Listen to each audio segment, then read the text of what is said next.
Salut les mecs. Alors aujourd'hui on va parler de Nanatsu no Taizai. Alors bon, vous me connaissez, quand je ne parle pas de shonen dont le nom commence par Hunter et finisse par Hunter, j'ai une certaine tendance, on va se l'avouer, à me montrer assez salé. Et Nanatsu no Taizai ne fera pas exception, hein, je le crains. Alors, pour ceux qui ne seraient pas familiers avec cet animé, eh bien Nanatsu no Taizai nous embarque dans un espèce de monde médiéval fantastique, peuplé de chevaliers dotés de pouvoirs magiques assez incroyables, hein, vous connaissez les bails. Bon. L'histoire se centre sur un groupe de chevaliers légendaires, les Seven Deadly Sins, accusés à tort d'avoir fomenté un coup d'état contre le royaume de Lyonesse, il me semble. 10 ans plus tard, la princesse Elisabeth découvre que les Sins, entre guillemets, sont peut-être la clé pour restaurer la paix et par leur recherche, forcément. C'est un récit épique mêlant action-aventure et malheureusement pas mal d'éléments, on va le dire, problématiques que nous allons explorer aujourd'hui dans cette vidéo. Alors, déjà, pourquoi ce manga, cet animé attire-t-il ma critique? On va commencer quand même par le commencement.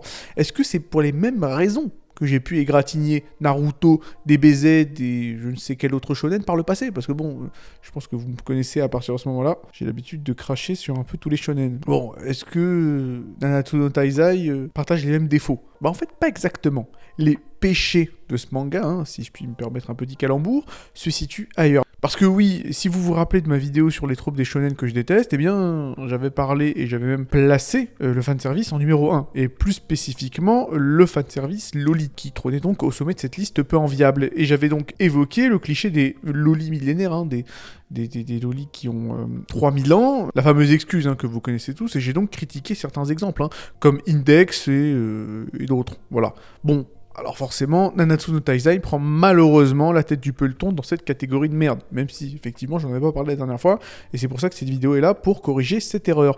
Alors oui, l'anime est sympathique, le manga peut être assez palpitant parfois, certains combats sont certes spectaculaires, Escanor bien évidemment dégage une classe, on va le dire, indéniable, mais le contenu problématique de ce manga ne se limite pas au fanservice loli, parce que là il est question, hélas, de voyeurisme, d'attouchement non consenti et pire encore.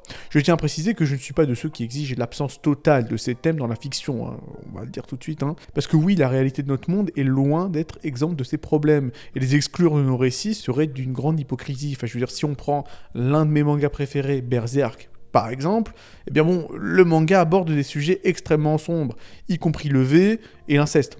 Bon, voilà. Pour ceux qui se rappellent de notre ami le roi du Midland. Mais ces actes sont toujours présentés sous un jour négatif, ce qui contribue à une certaine critique sociale, ou même au développement des personnages, en montrant quand même ces trucs dégueulasses comme des trucs dégueulasses. Et c'est là où effectivement on arrive au problème de Nanatsu no Taizai, parce que ces trucs dégueulasses dans ce manga sont pratiquement présentés sous un angle positif, humoristique, et dans le meilleur des cas sont juste minimisés. En fait, ce qui est pour le moins, on va le dire, discutable. Alors sans plus attendre, faisons la liste des 5 éléments les plus dégueulasses de Nanatsu no Taizai. Alors, premier point, écoutez, forcément, on va parler de Meliodas. Alors Meliodas, le protagoniste principal du manga, et on va donc tout naturellement parler de sa relation avec Elisabeth. Et clairement, c'est quelque chose là. Je crois qu'on en tire un bout là, dès le début.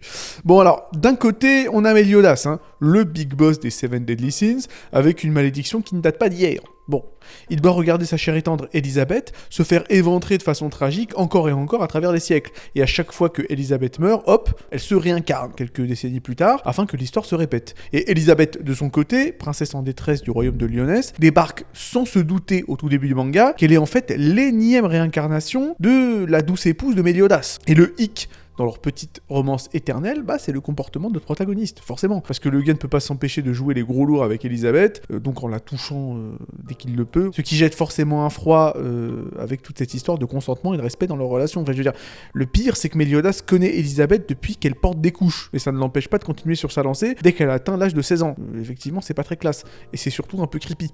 Je vais pas faire le mec. Tu le vois par exemple dans les flashbacks, Meliodas en train de parler, de traîner avec Elisabeth alors qu'elle a même pas 4 ans, dans quelques années, toi, t'inquiète pas. Non mais je veux dire, tu vois ça, tu dis, ok, c'est pas très Charlie, je pense qu'on peut le dire. Bon, alors, cette histoire d'amour qui aurait pu, effectivement, sous la plume d'un meilleur écrivain, devenir un récit poignant sur l'amour éternel face à une malédiction implacable. Bon, hélas, ça finit quand même par prendre l'eau, à cause de ces moments franchement gênants. Et on aurait pu avoir droit à une belle tragédie romantique, mais au lieu de ça, les décisions prises dans la narration font qu'on a plus l'impression de regarder un truc ultra creepy, ultra cringe, et je pense que ça aurait été facilement évitable. Bref, l'histoire de Meliodas et Elisabeth, ça aurait pu être beau encore une fois, mais bon, entre les mains de notre ami le mangaka, bref, voilà, on en a fini avec l'histoire de Meliodas, en espérant ne plus jamais avoir à en parler. Bon allez, deuxième truc dégueulasse, on va directement parler de King.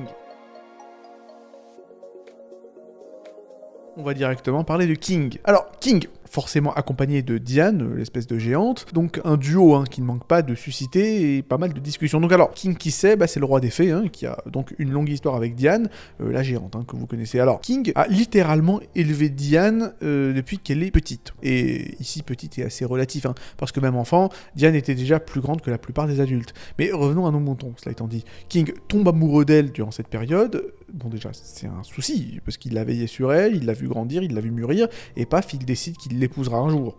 C'est quand même complexe, et pendant ce temps, il reste à ses côtés pendant 500 ans. 500 ans, frérot, avec l'idée en tête de l'épouser plus tard. Alors ok, on peut se dire c'est mignon, un amour qui dure éternellement, sauf que c'est surtout ultra creepy. Imaginez quelqu'un qui vous a vu grandir, qui a été en quelque sorte une figure paternelle pour vous, ou en tout cas protectrice, et à la fin, voilà, ça part en Molière. Ça part en école des femmes.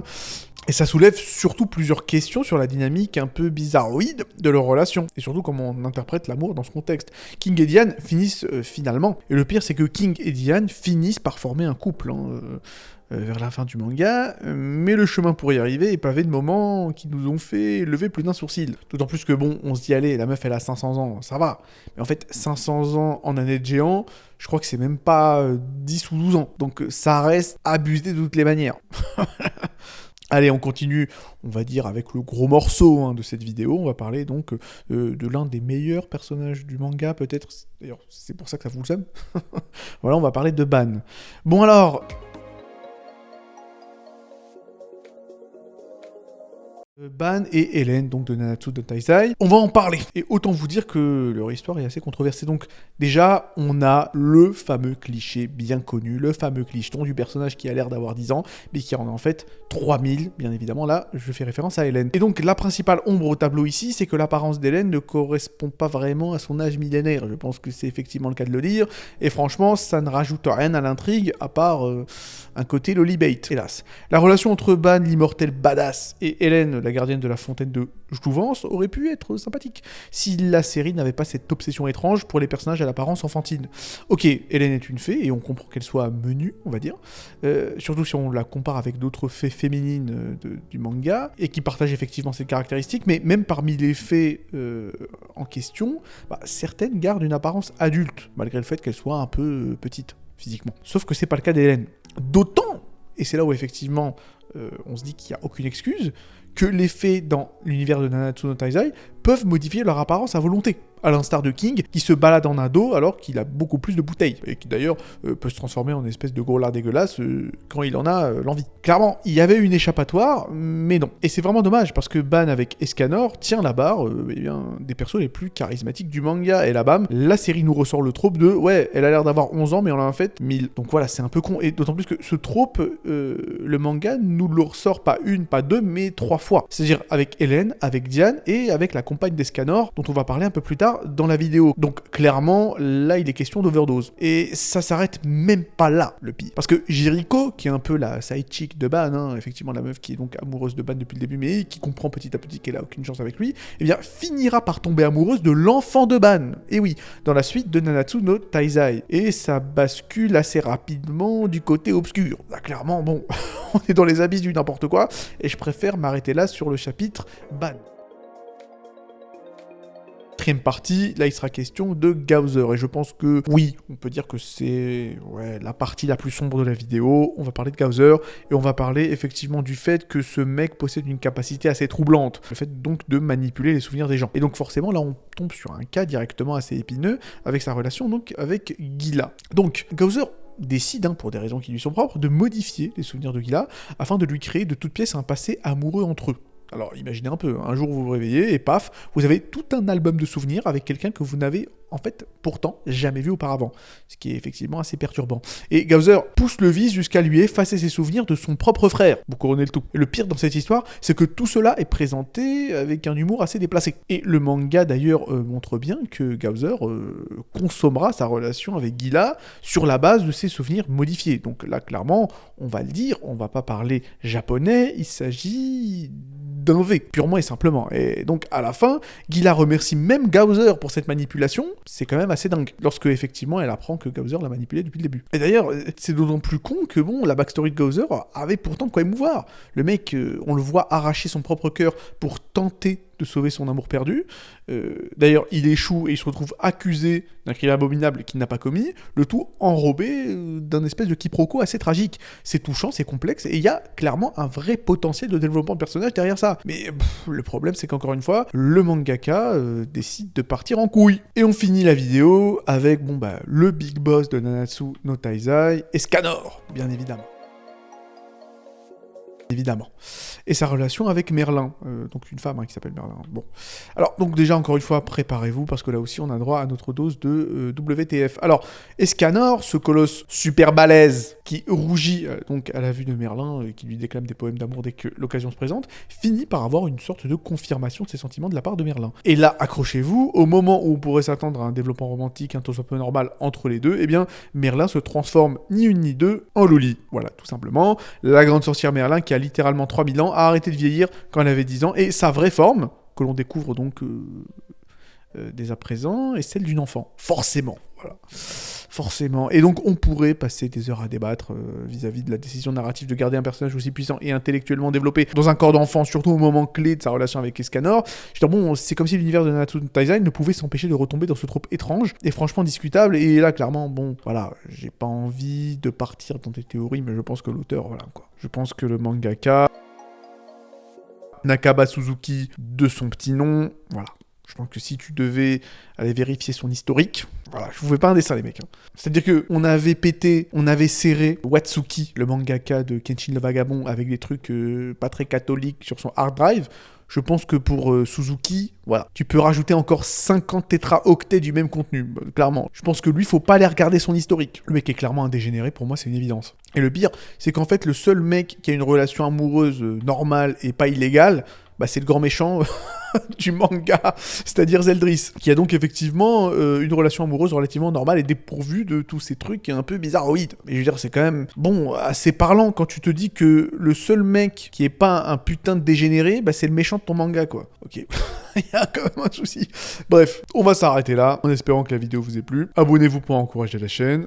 Dites-moi si vous voulez que je reparle de Nanatsu no Taizai. Moi, je suis pas un gros fan du manga, de l'animé, voilà. Bon, ça, je pense que de toutes les manières, vous savez que les shonen, c'est pas forcément mon truc. Je regarde Histoire 2. J'avais un pote qui aimait bien Nanatsu no Taizai, donc je l'ai regardé un peu pour parler de ça avec lui. Mais voilà, ça s'arrête là. Mais bon, si je vois que la vidéo marche bien, moi, à la limite, ça me dérangerait pas de parler un peu plus du manga. Pour ça, il n'y a pas de souci. Mais évidemment, pour éviter de cracher trop sur Naruto, je pourrais cracher sur Nanatsu no Taizai. Qui sait? Bon, allez, prenez soin de vous et à la prochaine.